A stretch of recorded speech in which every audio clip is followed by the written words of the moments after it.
우리가 중년 이후에 근육을 키우기 위해서 운동을 한다. 그럴 때는 운동하기 전에 적절한 음식물, 영양소를 섭취하고 운동하는 게 좋을 것 같은데요. 저 같은 경우는 안녕하십니까 굿라이프 구독자 여러분. 간이학과 전문의 박민수학 박사입니다. 오늘은 면역의 저장고라고 할 수 있는 근육을 지키는 법에 대해서 말씀을 드리겠습니다.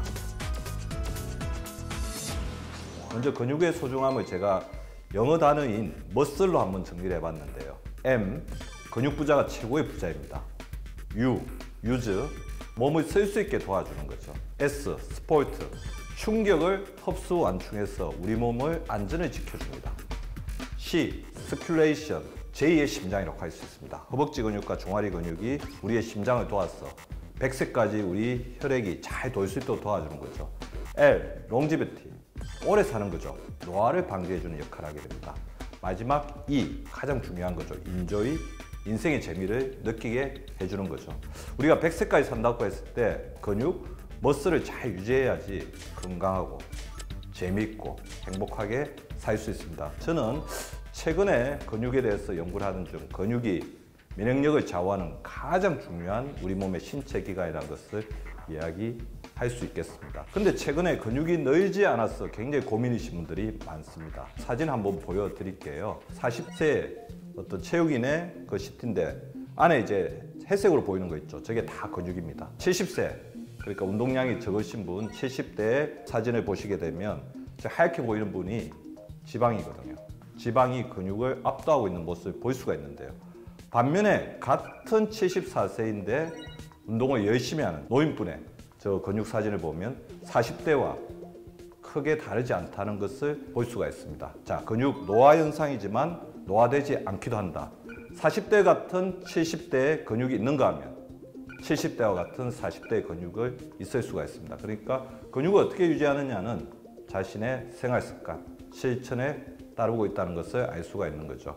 그래서 오늘 저는 남들에 비해 근육이 빨리 소실되거나 잘 늘지 않는 사람들의 공통점을 한번 말씀을 드리고 자신이 어떤 부분에 속한지 알고 근육을 더 잘 지킬 수 있는 노하우를 알 수 있게 될 것입니다. 먼저 근육을 낭비하시는 분들. 첫 번째, 근육에게 먹을거리를 주지 않는 사람들입니다. 당연히 단백질은 근육의 재료입니다. 그래서 단백질 섭취가 부족했을 때는 근육이 자기 재료가 없기 때문에 형성이 안 되겠죠. 지나친 채식주의자나 소화 기능이 떨어진 중년 같은 경우에는 단백질을 섭취해도 그게 잘 흡수가 되지 않기 때문에 단백질 섭취 부족이 있을 수가 있고요. 당뇨는 또 근육의 어떤 가장 중요한 어떤 제한점이 될 수가 있습니다. 인슐린은 우리 근육 쪽에 그 에너지원인 혈당을 집어넣어주는 역할을 하게 되는데 당뇨가 되어서 인슐린 저항성이 되게 되면 근육의 에너지원이라고 하는 혈당을 잘 받아들이지 못하게 되죠. 식사를 자주 거르는 사람들도 동일한 취약점을 가지게 되겠습니다. 단백질 섭취량은 다음과 같습니다. 일상생활을 여기한다고 한다면 체중 1kg당 0.8g 정도, 그러니까 체중이 60kg인 사람은 48g 정도의 양을 섭취하게 되겠지만 본인이 근육량을 증대시키겠다 그러면 양을 조금 늘릴 필요가 있습니다. 1kg당 1.5g에서 1.8g을 매일 섭취해 주는 게 중요할 것 같고요. 근력을 잘 유지하겠다 그러신 분들은 1.2g에서 1.4g 정도를 섭취를 하게 되겠습니다. 동물성 단백질과 식물성 단백질을 골고루 섭취하는 게 바람직합니다. 근육이 녹는 사람들은 또 근육의 웨이스팅이 일어나겠죠. 지방세포가 너무 많아지게 되면 지방세포가 근육을 염증화시켜서 근육을 녹이게 되기 때문에 적정한 체중을 유지하는 게 굉장히 중요할 것 같고요. 스트레스가 많아지게 되면서 코티졸이 늘어나게 되면 이것 자체가 염증인자도 작용하게 되면서 근육을 녹이는 작용이 일어나기 때문에 스트레스를 잘 조절하고 체중을 잘 조절하는 것이 매우 필요합니다. 그리고 두 번째는 근육을 늘리려고 해도 잘 되지 않는 현상에 빠지신 분들이 있는데요. 근육을 좌우하는 데서 굉장히 중요한 게 생체 리듬 호르몬입니다. 비타민 D와 멜라토닌이 낮과 밤의 교대로 우리 몸의 생체 리듬을 조절해주면서 우리 근육이 잘 형성될 수 있도록 우리 몸을 쉴 때는 쉬고 그 다음에 움직일 때는 움직이게 해줘야 되는데요. 낮낮 밤밤을 못하는 사람들은 문제가 생기기 쉽습니다. 낮에 햇빛을 쬐지 못하거나 수면이 부족하다. 그 5시간 이하로 잠을 잔다.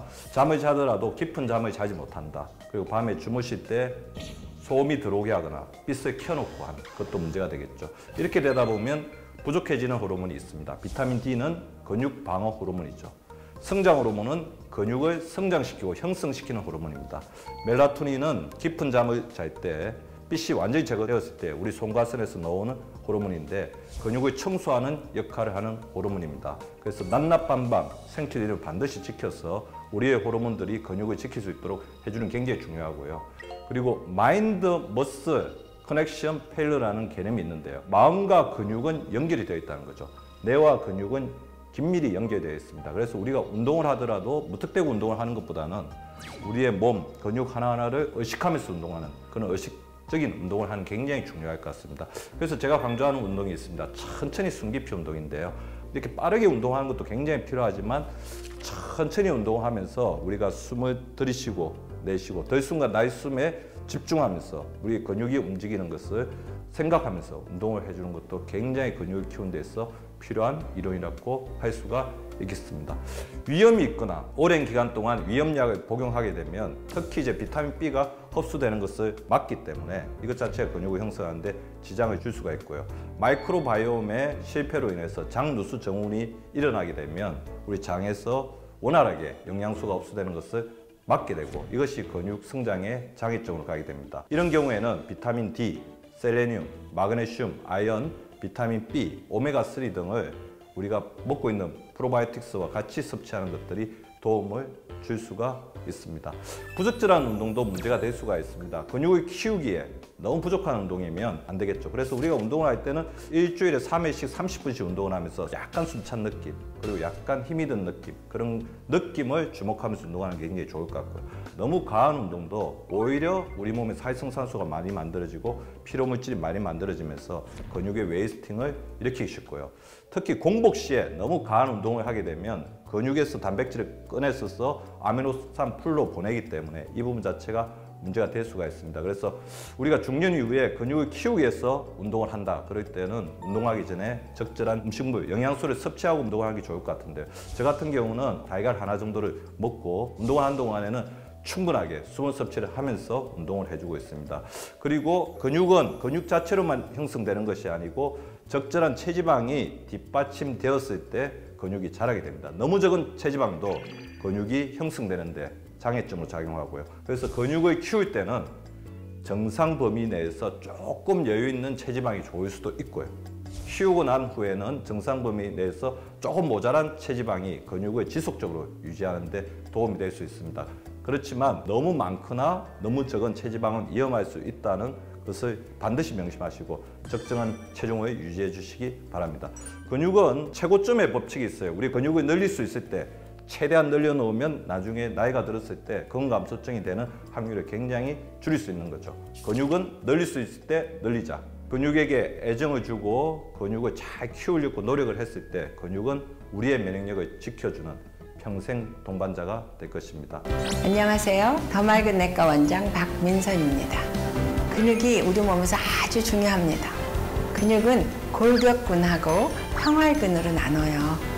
조금 어려운 말이 들어왔죠. 골격근은 말 그대로 뼈에 있는 근육으로 팔다리, 엉덩이, 등 이런 근육을 말하는 것이고요. 평활근은 장기에 있는 근육을 말해요. 대표적인 거는 심장, 근육 덩어리, 위장, 소장, 대장에도 근육이 있어서 이게 탄력이 있어야만 운동을 하거든요. 그래서 혈관이나 기관지에도 평활근이 있어서 혈관을 탱탱하게 유지하고 기관지도 탱탱하게 유지할 수 있어요. 오늘은 근육에 대해서 이야기해 보려고 합니다.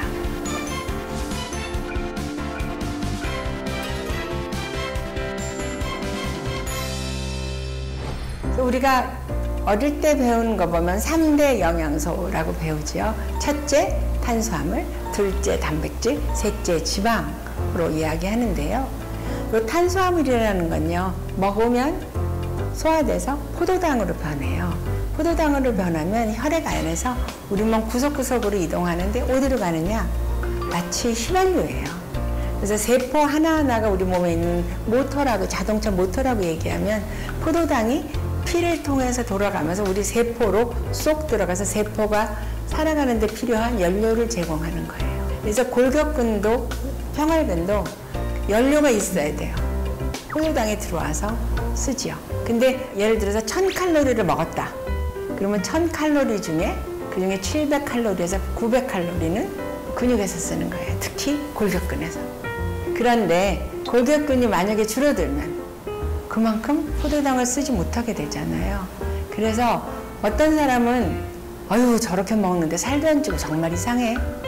정말 살이 안 찌는 체질이야 라고 이야기하고, 어떤 사람은 물만 마셔도 체중이 분다 라고 이야기하는데 그건 바로 그 근육의 양의 차이가 있습니다.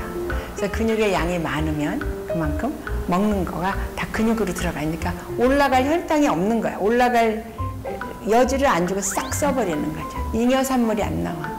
근데 근력이 없으면 점점 남아. 그래서 그 남은 거는 혈당을 올리거나 그래서 당뇨병이 되거나, 아니면 남은 거는 당뇨병이 다행히 안 된다면 지방으로 보내서 곳곳 온몸에 지방에 쪄서 이렇게 테디베어 같은 몸매가 되게 되는 거죠.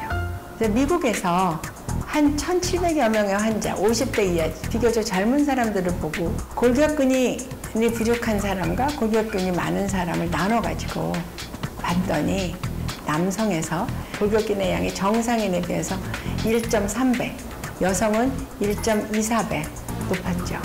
그래서 근력이 좋으면 당뇨병도 줄어든다. 근데 우리나라에서도 이런 연구를 해봤어요. 그래도 우리나라 검진이 있으니까요. 당뇨병이나 당뇨병 전 단계가 없는 건강한 사람 20만 명을 근육의 양에 따라서 4그룹으로 나눴어요. 봤더니 골격근 양에 따라서 당뇨병 발생 비율이 높아졌습니다.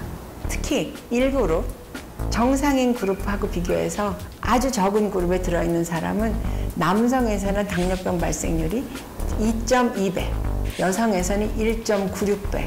그러니까 근력이 정상인 사람에 비해서 근력의 양이 적은 사람은 2배 정도로 당뇨병이 생긴다. 근데 이것뿐만이 아니에요. 근력의 양이 적어지면요, 근육이 쉽게 피로해져요.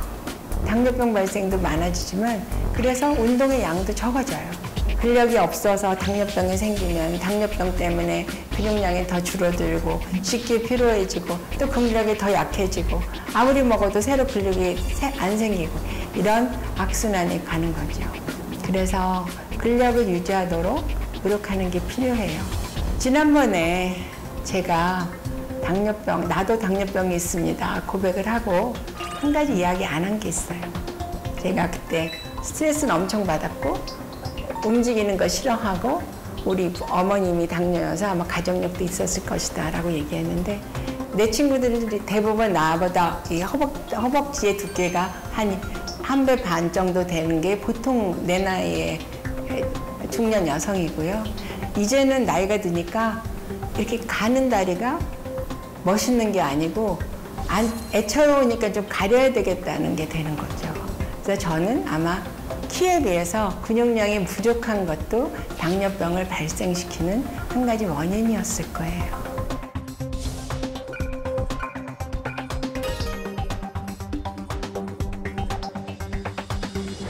환자들이 그래요. 그 운동을 열심히 하면 될까요? 저의 대답은 재료가 있어야지 운동해도 근력이 나오지. 그렇잖아요. 아무것도 안 넣고 운동만 하면은 점점 더 체중이 빠지면서 안 좋겠죠. 그래서 단백질을 충분히 먹어야 된다. 지난 시간에 우리가 단백질은 정상인 사람의 근력을 유지한다면 단백질 체중 1kg당 1.2g 정도 먹어야 된다라고 얘기했죠. 그래서 당뇨 환자일수록 단백질은 충분히 먹어야 된다. 먹고 오늘은 5분 운동했지만 내일은 10분 운동하고 그 다음 날은 15분 운동해서 점점 올려서 근력을 키워야 된다. 그럼 나는 근육을 올려야 되고 혈당은 높이지 말아야 되니까 단백질을 많이 먹고 탄수화물을 싹 안 먹으면 될까요? 맞을까요? 틀릴까요? 안 됩니다. 왜냐하면 탄수화물은 우리 몸의 연료예요. 그래서 연료를 넣어주지 않으면 어떻게 돼요? 여러분들 생각해 보세요. 겨울에 추워. 연료는 나무야. 나무가 부족해. 그럼 뭘 태워요? 막 타이어도 태우고 뭐 눈에 보이는 거 다 태워버리면 어떻게 돼요? 노폐물은 더 많이 생기고, 그 다음에 그때는 아무리 내가 골격을 잘하려고 집에 나무로 창틀 만들고 그래도 어떻게 막 뜯어내서 태워야 되잖아요. 똑같아요, 사람 몸도. 그래서 포도당이 충분히 내 몸에 당을 발생시킬 만큼 탄수화물을 먹지 않으면 겨우 만들어 놓은 근육을 뺏어다가 연료로 써버려요. 이렇게 되면 근육은 약해지죠. 노폐물은 많아지죠. 그래서 악순환이 일어나니까 탄수화물도 충분히 드셔야지 돼요. 탄수화물을 얼마나 먹어야 될까? 요새는 당뇨가 안 걸리고 하려면 4대 4대 2 이렇게 얘기합니다. 그래서 탄수화물 4, 단백질 4, 지방 2 이렇게 먹어야지 근력도 유지하고 당도 올리지 않는다고 이야기하죠. 근데 이것도 이렇게 되면 단백질 되게 많이 먹어야 돼서 힘들어요.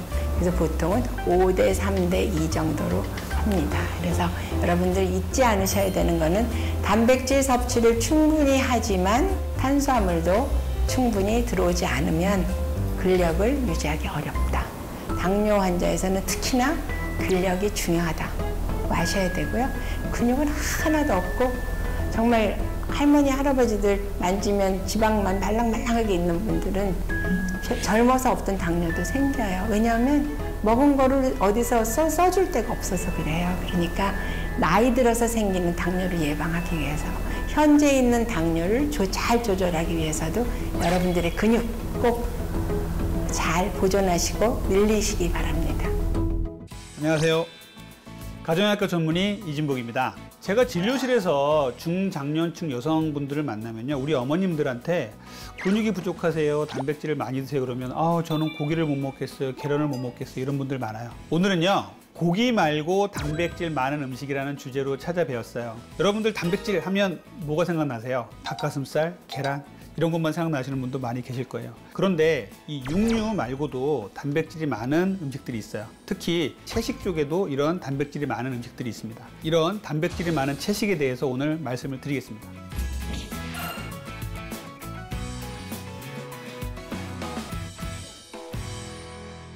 자, 단백질은요, 동물성 단백질과 식물성 단백질 두 가지가 있어요. 동물성 단백질은요, 체내 흡수 속도가 빠르지만 포화 지방이 많고 식이섬유가 부족한 게 단점입니다. 그리고 식물성 단백질은요, 다양한 생리 활성 물질을 갖고 있고요. 그래서 근 감소를 막아주고요. 동물성 단백질에 비해서 필수 아미노산의 양은 적지만 섬유소가 많고 우리의 근육을 유지시켜주는 데 상당히 중요합니다. 자, 그러면 고기 말고 단백질이 많은 음식을 한번 말씀을 드려볼게요. 자, 고기 말고 단백질이 많은 음식 첫 번째는 콩류예요.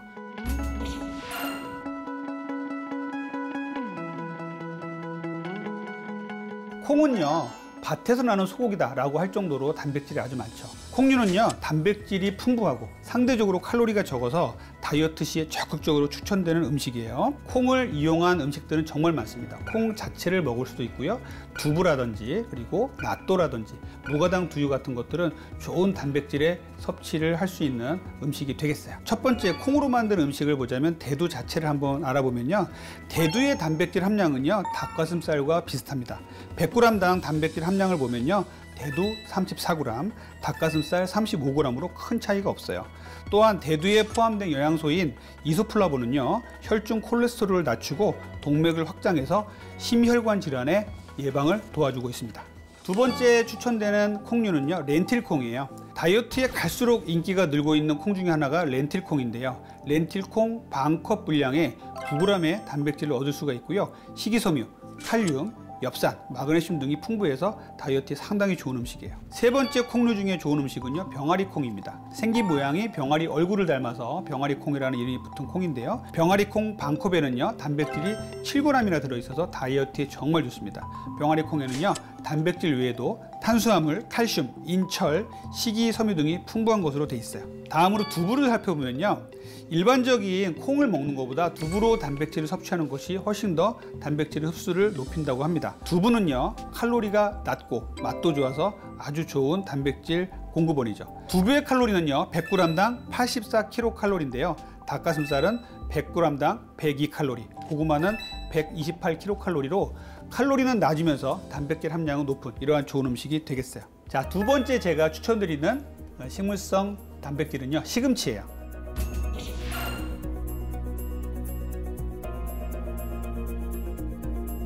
시금치는요, 칼로리는 낮고 영양가는 높은 다이어트 음식이에요. 시금치 3컵은요, 20kcal밖에 안 되지만 단백질은 2g, 섬유질 2g이 들어있습니다. 비타민 K, 비타민 A, 그리고 C, 엽산, 마그네슘 등의 다채로운 영양소가 들어있어요. 시금치도 충분하게 드시면 좋겠고요. 세 번째는 버섯이에요.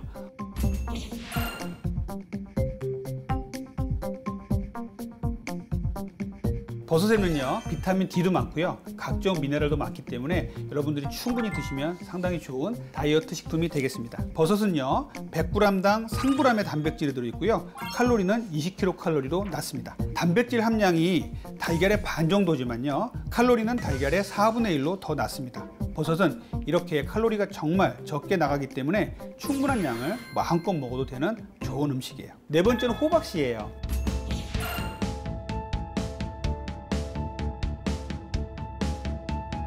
호박씨에도 상당히 많은 단백질이 들어있어요. 그래서 여러분들이 구워놓은 호박씨라든지 이런 걸 갖고 다니면서 간식으로 드신다면 상당히 좋은 다이어트 식품이 될 것이에요. 호박씨 역시 100g당 단백질이 29g으로 고단백 식품입니다. 망간이나 마그네슘도 풍부하고요 항산화 효과를 볼 수 있는 비타민 E도 들어있어서 상당히 좋은 음식이고요 간식으로 정말 제가 추천드리는 음식이에요. 그리고 다섯 번째는 아몬드입니다.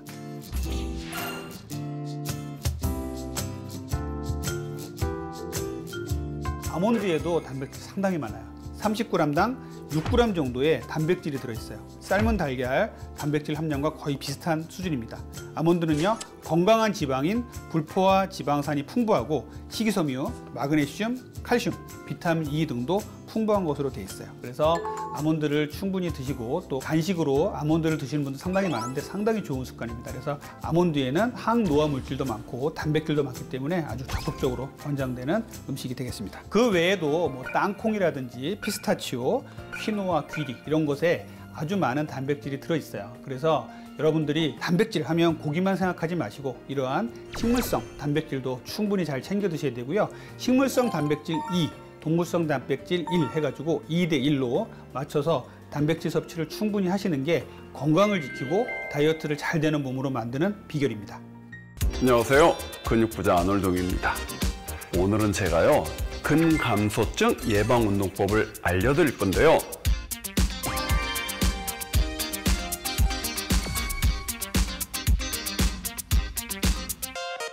여러분, 근감소증이라고 들어보셨나요? 보통 근감소는 40대부터 많이 일어나고요. 특히 50대가 되면 엄청나게 몸에 있는 근육이 감소됩니다. 왜 나이가 들면서 근육량이 줄면요 위험하냐면 먼저 가만히 서 있을 때도 체력적으로 힘들 거고요. 걸을 때도 매우 어려울 거고요. 그리고 근육량이 줄면 허리 통증, 무릎 통증도 생깁니다. 그래서 꼭 나이가 들수록 근육량을 유지하는 게 굉장히 건강에 도움이 돼요. 그러면 어떻게 해야 되냐면 내가 무거운 무게를 들고 근력 운동을 해야지만 내 몸의 근육량을 유지할 수 있어요. 그래서 근육부자 아놀동이 오늘 여러분한테 근감소증의 예방이 될 수 있는 근력 운동 3가지를 알려드릴 건데요. 잘 따라서 매일매일 반복하시면 평생 근육부자로 살 수 있을 겁니다. 첫 번째 동작은요 데드리프트라는 동작인데 말 자체가 좀 무섭죠? 그렇죠. 이 운동은 우리가 600개 이상의 근육이 있는데요 그 모든 근육을 사용할 수 있는 전신 운동 중에 하나입니다. 자세는 어떻게 하냐면 옆으로 쓰신 다음에 보폭은 엉덩이 넓이로 벌려주시고요. 손을 허벅지 앞에 대세요. 그리고 가슴을 들어주세요. 그 상태에서 허리를 숙인다는 느낌보단 내 엉덩이를 뒤로 멀리 내밀어낸다는 느낌. 자, 한번 해볼게요. 천천히 엉덩이를 내밀면서 허리를 숙이면 돼요. 이때 조심해야 될 게 허리가 이렇게 둥글게 말리시면 허리 부상을 당할 수 있으니까 최대한 가슴을 내민 상태에서 그대로 엉덩이를 쭉 내미시면 돼요. 약간 느낌은 배꼽 인사하듯이 안녕하세요. 안녕하세요. 그런데 이 데드리프트를 할 때 어디가 아프냐면요 여러분 이 허벅지 뒤에가 많이 당기셔야 돼요. 아 당겨. 저 지금 여기 엄청 당기거든요. 그리고 손은 항상 허벅지를 스치듯 올라왔다 내려갔다. 만일에 허벅지 뒤쪽에 유연성이 없어서 내려갈 때 많이 당기시면 이 정도까지만 내려가셔도 돼요. 근데 최대한 많이 내려가 주시면 허리에도 근육에 힘이 들어가지만 허벅지, 엉덩이에도 힘이 들어가요. 하나, 둘. 근데 만일에 내가 맨몸으로 하는 게 너무너무 쉽다 그러면 덤벨을 사용하셔도 돼요. 그래서 덤벨을 가지고 할 때는 똑같습니다. 자세를 만들고 허벅지 앞에 덤벨을 갖다 놓고 엉덩이를 뒤로 이렇게 쭉 빼시고 다시 그 힘으로 돌아오는 거예요. 호흡은 마시면서 멈춘 다음에 내려가서 다 올라와서 후 다시 이렇게. 자, 첫 번째 동작은 데드리프트였고요. 두 번째 동작은 등을 자극할 수 있는 덤벨 로우라는 동작인데요. 등은 목 경추 끝부분부터 요추까지 굉장히 광활하게 자리 잡아서 광배근이라고도 부르고 백이라고도 불러요. 근데 이 근육이 왜 중요하냐면 우리 몸의 큰 부분을 차지하기 때문에 등 근육이 감소되면은 근감소증에 걸릴 확률이 굉장히 높고요. 또 우리 몸에서 등이라는 근육은 잘 움직이지 않기 때문에 사용하지 않은 근육은 빨리 감소됩니다. 이 동작도 어렵지 않습니다. 첫 번째 우리가 했듯이 보폭을 엉덩이 넓이로 하고, 이 동작에서 가장 중요한 건 엉덩이를 뒤로 내밀고 고정시킨 상태에서 손을 허벅지를 스치듯 당겨줄 때 등을 굽여서 이렇게 당기는 게 아니라 가슴을 내밀어서 내 등이 최대한 팔꿈치가 겨드랑이를 스쳐서 등이 수축되는 느낌을 가지셔야 돼요. 하나, 둘. 저는 지금 맨몸으로 해도 등에 힘이 들어가는 게 느껴지는데, 만일에 여러분도 한번 해보시고 괜찮다 하지만 나는 좀 더 힘들게 할 수 있어 그러면 덤벨을 가지고 사용하시면 돼요. 마찬가지로 먼저 일어선 상태에서 허리를 숙이고 자세를 만들어 준 다음에 최대한 덤벨이 배꼽을 스치듯이, 허벅지를 스치듯이 올라오셔야 돼요. 이때 호흡은 당기면서 후, 천천히 내리면서 마시고 후, 후. 자, 이런 식으로 하시면 되고요. 세 번째 동작은 어깨 근육을 만드는 건데요. 먼저 의자가 있으면 의자를 놓고 앉아주세요. 앉은 상태에서 손의 모양을 알파벳 E자가 누워있는 느낌. 그쵸? 제 손 머리 모양을 봐서 알파벳 E자가 누워있다고 생각하시면 되고, 들어 올릴 때 의식 없이 올리면은 아마 손이 귀 앞으로 갈 거거든요. 이렇게 되면은 어깨 근육을 자극할 수 없으니까 손을 알파벳 E자 모양으로 만든 다음에 최대한 머리 뒤쪽으로 올린다는 느낌으로 다시 내릴 때 호흡을 마시고 뒤쪽으로. 그러면 약간 기지개 펴듯이 좀 쭉 늘려주는 느낌이 들 거고요. 그리고 어깨가 시원한 느낌이 들 거예요. 덤벨이 없으시거나 그 기구가 없으신 분들은요, 물병을 가지고 하셔도 돼요. 그래서 맨손으로 하셔도 충분히 자극점이 있습니다. 저는 지금 맨손으로 하는데 굉장히 힘이 많이 들어가요. 하지만 이제 덤벨이 있으신 분들은 덤벨을 가지고 하시면 돼요. 자, 제가 자세를 보여드릴게요. 귀 쪽에 덤벨을 놓고 올릴 때 약간 뒤쪽으로, 그리고 내릴 때 그대로. 자, 귀 쪽에 놓으시고 머리 위쪽으로 천천히 내리고 올려주세요. 네, 잘못된 방법은 올릴 때 이런 식으로 올리시면 안 돼요. 오케이, 아셨죠? 발을 딱 당기셔서 머리 위로. 자, 그러면 오늘 배운 운동 3가지를요 10세트씩 한번 해보겠습니다. 준비되셨나요? 그럼 운동 한번 해볼까요? 첫 번째 동작은 데드리프트를 해보겠습니다. 자, 먼저 덤벨을 드신 다음에 보폭은 엉덩이 넓이, 가슴 업 시키고 힙을 뒤로 쭉 빼면서 호흡을 마시고 내려갈 거예요. 그리고 그 느낌대로 들어옵니다. 하나, 괜찮죠? 천천히. 둘, 다시. 셋. 이때 덤벨이 허벅지에 딱 붙어 있어야 돼요. 넷, 다섯, 여섯, 일곱, 여덟, 아홉, 열. 이거 따라해 보시고, 너무 쉬운데 그러면 20개, 30개를 하셔도 돼요. 두 번째 동작은 로우 동작. 로우 동작도 마찬가지로 이 허리를 숙이는 이 자세를 벤트 오버 자세라고 그래요.